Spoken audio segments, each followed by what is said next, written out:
की बात कर रही हैं, इंफ्रास्ट्रक्चर। हम लोग दो शब्द विवेकानंद का, इंफ्रास्ट्रक्चर और इंट्रास्ट्रक्चर, दोनों की आवश्यकता है। फिर उन्होंने कहा नॉलेज की आवश्यकता है, कि नॉलेज के बाद विजडम की आवश्यकता है, विजडम के बाद उनका कॉन्शसनेस, चेतना की आवश्यकता है। हम चेतना विहीन होते जा रहे हैं। हमारे पड़ोसी को गोली मार रहा है, हम शांत सो रहे हैं। वहाँ लूट हत्या हो रही है, हमें कोई रिएक्शन ही नहीं हो रहा है। ये चेतना शून्य, इसको यहाँ की भाषा में बोलते हैं संवेदना शून्य। तो ये जो चेतना को जगाने के लिए, उनका चेतना जब जग जाएगी तो जगेगी कैसे, उसका उन्होंने पूरा स्ट्रक्चर दिया। यह क्रिया करना पड़ेगा। तो उन्होंने कहा यह क्रिया करेगा कौन? उन्होंने दो बातें बताई। ये संत करेगा जो सारी सीमाओं से, सारे विवादों से और प्रश्नवाचक जहाँ नहीं लगा है, ऐसा जीवन, पवित्र जीवन जीने वाले। उन्होंने सब दिया, पवित्रता, प्रसन्नता और प्रामाणिकता, यह संत में होनी चाहिए।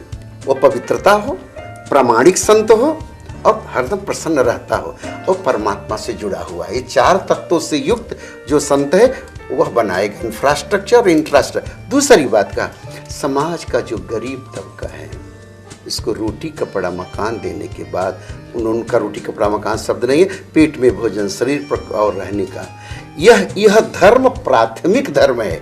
इसके बाद यह चेतना, इसकी जगाने का, अगर गरीबों को हम जीवन जीना सिखा दें और हमने संतों को, ये दोनों मिल करके एक नया समाज बनाएंगे जिसमें पूरब और पश्चिम दोनों का सम्मिश्रण होना चाहिए।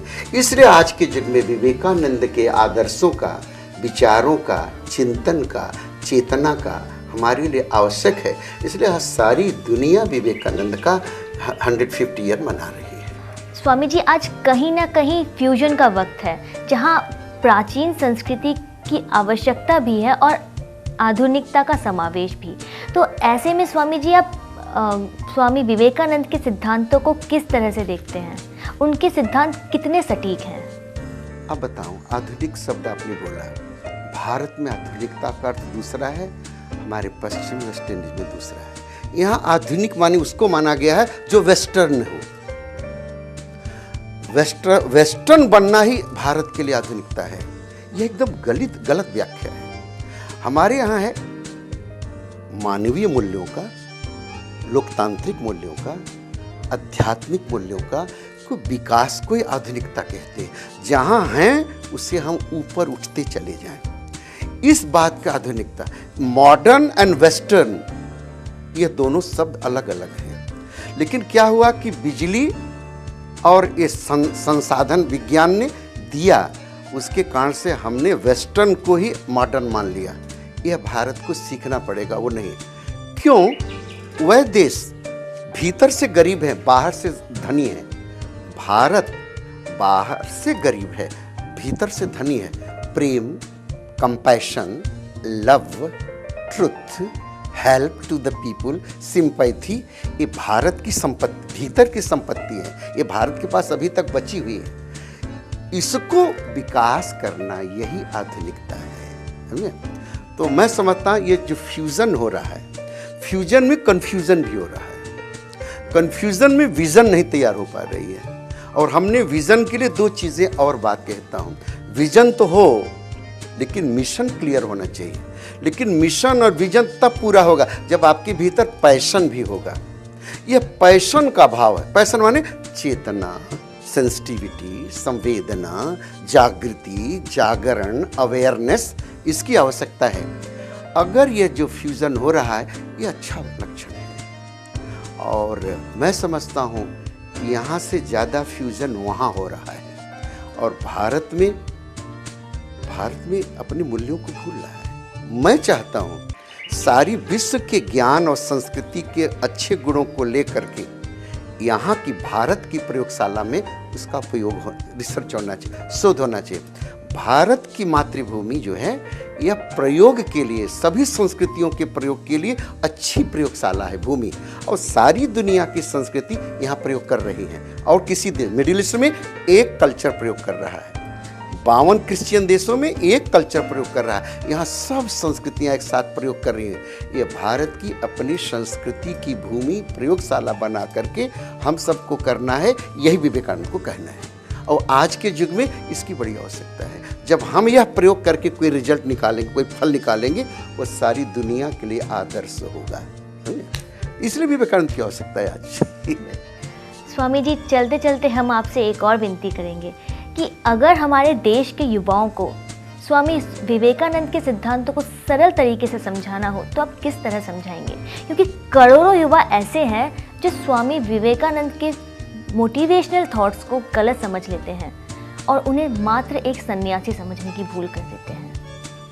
ऐसा है, यहाँ पर स्वामी के संबंध में एक गलत धारणा है जी। एक तो सन्यासियों की, साधुओं की गलत जीवन पद्धति। दूसरा कारण है कि यहाँ के लोगों ने ब्रिटिश पीरियड से लेकर आज तक संतों के प्रति गलत धारणा की। आज पृष्ठ, क्रिश्चियन पृष्ठ जो फादर है जी। या दूसरे धर्म के जो पृष्ठ हैं, उनके बारे में इतना बड़ा खुला आलोचना नहीं होती है जितनी हमारे यहाँ होती है। तो ये दूसरा है, विवेकानंद जो थे, जीवन शैली पुरानी थी, जैसे मेरा है, कपड़ा है, चंदन है, माला है, लेकिन विचार मॉडर्न थे उनके। उनकी जीवन शैली, कभी कोई आया साधु, ये जूता ठीक नहीं है, इस पर तुमने पॉलिश क्यों नहीं लगाया? ये कपड़े तुम्हारे क्रीज नहीं किए हुए, आयरन नहीं किया हुआ है। वो जीवन शैली पुरानी थी, लेकिन विचार उनके मॉडर्न थे, अल्ट्रा मॉडर्न थे। विवेकानंद के जीवन में जीवन जीना, वे ऑफ लिविंग पूरा जो है वो पुरानी थी, प्राचीन। और जो विचार थे उनके अर्वाचीन थे। अर्वाचीन माने मॉडर्न। और मॉडर्न माने कहने से हम लोग 3 भाग करते हैं, pre modern period, modern period और पोस्ट मॉडर्न पीरियड। हम इस समय मॉडर्न पीरियड में नहीं हैं, हम पोस्ट मॉडर्न पीरियड में हैं। पोस्ट मॉडर्न पीरियड माने मॉडर्न पीरियड में एड्स नहीं आया था, पोल्यूशन नहीं आया था, अब आ गया है। तो अब है कि विवेकानंद ये तीनों युग को संबंध रखते हैं, उनके विचार modern, pre modern, modern and post modern. इसको कहते हैं पैराडाइम शिफ्ट। एक समय की विचारों, मूल्यों से आगे बढ़ाते हुए दूसरे स्टेज में पहुंचना, दूसरे स्टेज से तीसरे स्टेज में पहुंचना, ये पैराडाइम शिफ्ट है। जैसे 2 विचार हैं, घड़ी का पेंडुलम एक बार लेफ्ट जाता है कि राइट, टन टन आता है, तो जब एक तरफ से दूसरी तरफ जाने लगता है तो उसे पैराडाइम शिफ्ट कहते हैं। उसी तरह जीवन शैली, विचार, सोच, समझ, ये सब बराबर पैराडाइम शिफ्ट होता है। भारत में क्या हो गया, एक स्टेगनेंसी आ गई, एक जड़ता आ गई। इस समय जो सारा संघर्ष है फ्यूजन का, ये इसी कारण से है कि वो जड़ता को टूटने जा रही है। आज जो आपके यहाँ रेप की घटना है, उसका कारण क्या है? ढांचा हमारा पुराना है, लेकिन नौजवानों की इच्छाएं, आकांक्षा, विचार, जीवन शैली नया आ गई। दोनों की क्लैश में ये सारी घटनाएं घट रही हैं। मॉरल वैल्यूज गिर रहे हैं, कैरेक्टर गिर रहे हैं, जिसको हम कर रहे हैं। लेकिन एक नई मॉडर्न चाहती। विवेकानंद ने कहा, हम जड़ता से अपना विकास नहीं कर सकते, हमें युग की प्रवाह को सोचना समझना पड़ेगा, उसके अंदर थोड़ा सा परिवर्तन चाहिए। देखिए, उन्होंने क्रांति के शब्द नहीं प्रयोग किया, कहा क्रांति नहीं होनी चाहिए, क्रांति कुछ चुने हुए लोगों की होती है। उन्होंने क्या कहा, रिविलियस होना चाहिए, विद्रोही भाव होना चाहिए, क्रांति नहीं। क्रांति में खून की हत्या होती है। उन्होंने कहा विद्रोही भाव जब जगता है तो समाज बदलता है, उसको चेंज। उन्होंने चेंज शब्द प्रयोग भी नहीं किया, ट्रांसफॉर्मेशन। चेंज होता है, आप गंदगी घोल के साफ कर दिया, फिर गंदगी आ गई, चेंज है। और ट्रांसफॉर्मेशन, दूध को दही बना दिया, फिर दही दूध नहीं हो सकता है। उन्होंने कहा हम चेंज नहीं चाहते, हम ट्रांसफॉर्मेशन चाहते हैं। तो इसलिए उनके इन विचारों को आज तक उस हाइट को, जो कहा कि पैराडाइम शिफ्ट को मानते हुए ट्रांसफॉर्मेशन तक पहुंचने, अपनी चेतना को जगाने, यह आज तक उतना ही सत्य है जो 150 ईयर था। तो मैं इसलिए विवेकानंद की जो पढ़ते हैं, अब आपने पूछा नौजवानों के लिए, जी। नौजवानों से है कि नौजवान पहले उनकी पुस्तक पढ़ें, 10 वॉल्यूम में है, हिंदी अंग्रेजी दुनिया की सब भाषाओं में। दूसरा है जो विवेकानंद के विचारों का जीवन जीते हैं उनके साथ आप सत्संग करें, यह। और तीसरा है कि इसकी सेमिनार, सिंपोजियम, गोष्ठी, वर्कशॉप करें, उससे मैं समझता हूँ उनकी सारी समस्याओं का होगा। दूसरी बात, कोई भी नई पीढ़ी बहुत दिन तक गफलत में नहीं जी सकती है, क्योंकि उसको सुख चाहिए, उसको सुविधा चाहिए।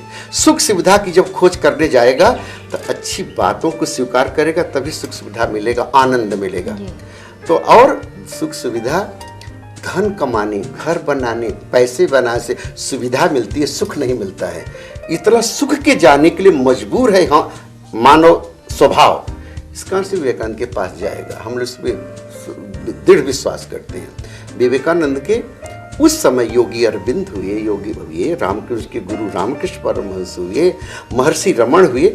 यह एक पीरियड में इतने बड़े डायमंड आ गया भारत में, उन्होंने इतना बड़ा एक्सपेरिमेंट किया है और उसमें सबका असर विवेकानंद का, गांधी पर असर विवेकानंद का, रविन्द्रनाथ टैगोर पर विवेकानंद का, सुभाष चंद्र बोस, स्वामी राम तीर्थ को घड़ी दे दिया उन्होंने, अमेरिका से आए, मिल गए, घड़ी दे दिया, वो बैटरी की थी, वो 1 बजे बंद हो गई। सारी जिंदगी घड़ी पहने रहे लेकिन घड़ी एक ही बजती रही। लोगों ने कहा बाबा कितनी, कहा एक, सवेरे एक, रात को एक।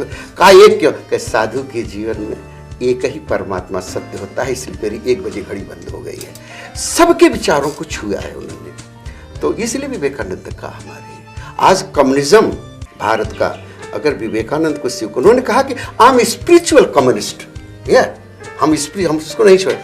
इसलिए इन विचारों की आधुनिक युग में बड़ी बड़ी आवश्यकता है। उनके विचारों के बाद नई पीढ़ी स्वीकार करेगी, ऐसा मेरा विश्वास। दूसरी गति भी नहीं है, अन्य पंथा, कोई दूसरा रास्ता ही नहीं है। सुख की खोज, अगर आत्महत्या कोई व्यक्ति करना चाहता है तब क्या कहेंगे? कुछ नहीं कहेंगे। अतः विवेकानंद की आज के युग में नई पीढ़ी के लिए बड़ी आवश्यक है। स्वामी जी आपका बहुत बहुत धन्यवाद। आपने सच में हमें बहुत ज्ञान की बातें बताई और जिससे हमारी विचारधारा अवश्य बदलेगी। हम उनका इसी रास्ते से देश का भी कल्याण होगा, हमारी नई पीढ़ी का होगा, एक नए युग में हम प्रवेश करेंगे और भारत माँ भी बहुत खुश होगी। सबको आशीर्वाद। बिल्कुल, धन्यवाद। धन्यवाद मोनिका जी। दर्शकों, हमें पूर्ण विश्वास है कि स्वामी जी ने जितनी भी आध्यात्म के बारे में बातें बताई और स्वामी विवेकानंद जी के बारे में बातें बताई, इससे आप अपने जीवन को सुखमय ज़रूर बनाएंगे। नमस्कार।